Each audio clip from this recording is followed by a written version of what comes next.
ফাআম্মাল ইয়াতীমা ফালা তাকহার ওয়া আম্মাস সাইলা ফালা তানহার।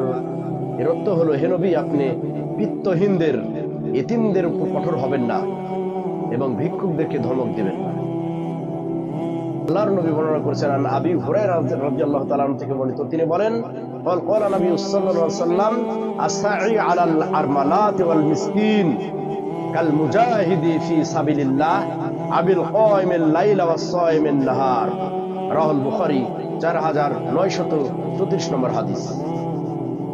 সম্মানিত দর্শক মণ্ডলী, আবু হুরায়রা রাদিয়াল্লাহু তাআলা থেকে বর্ণিত, তিনি বলেন, নবী করিম সাল্লাল্লাহু আলাইহি ওয়াসাল্লাম বলেছেন যে বিধবা এবং মিসকিনদের অভাব দূর করা, তাদের দুর্দশা, অভাব অনটনে তাদের পাশে থাকা, তাদেরকে বুদ্ধি পরামর্শ দেওয়া, এর সওয়াব হলো কাল মুজাহিদি ফি সাবিলিল্লাহ, আল্লাহর রাস্তায় যুদ্ধ করার সমপরিমাণ। সুবহানাল্লাহ। আবিল কায়মিল লাইলা সায়মিন নাহার, এবং দিনে রোজা রাখার সমপরিমাণ নেকি এবং রাত্রিতে তাহাজ্জুদ পড়ার সমপরিমাণ নেকি।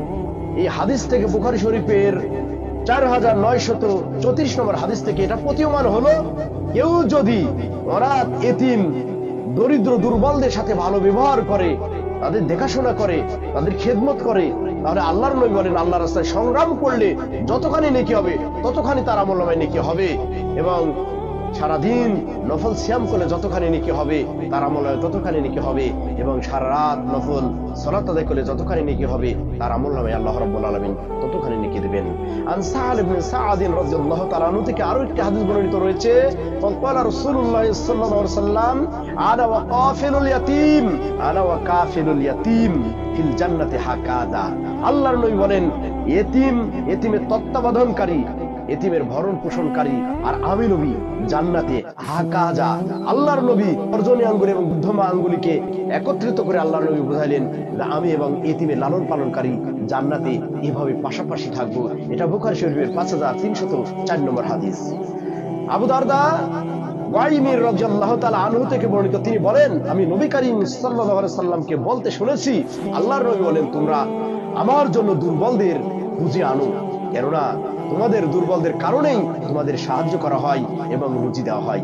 প্রিয় দর্শক, এই হাদিস থেকে প্রতীয়মান হলো, দুর্বলদের খোঁজ খবর নেওয়া, এটা হলো আল্লাহর পক্ষ থেকে সাহায্য আসে এবং আল্লাহ তার জন্য রিজিক বৃদ্ধি করেন।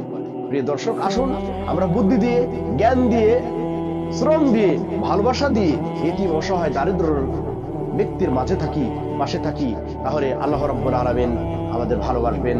আল্লাহর রাস্তায় সংগ্রাম করে যতখানি নেকি হবে ততখানি নেকি দিবেন, নফল সিয়াম পালন করলে যতখানি নেকি হবে ততখানি নেকি দিবেন, নফল সালাত আদায় করলে যতখানি নেকি হবে ততখানি নেকি দিবেন। আল্লাহ রাব্বুল আলামিন জান্নাতে নবী করিম সাল্লাল্লাহু আলাইহি ওয়াসাল্লামের পাশাপাশি থাকার তৌফিক দান করবেন।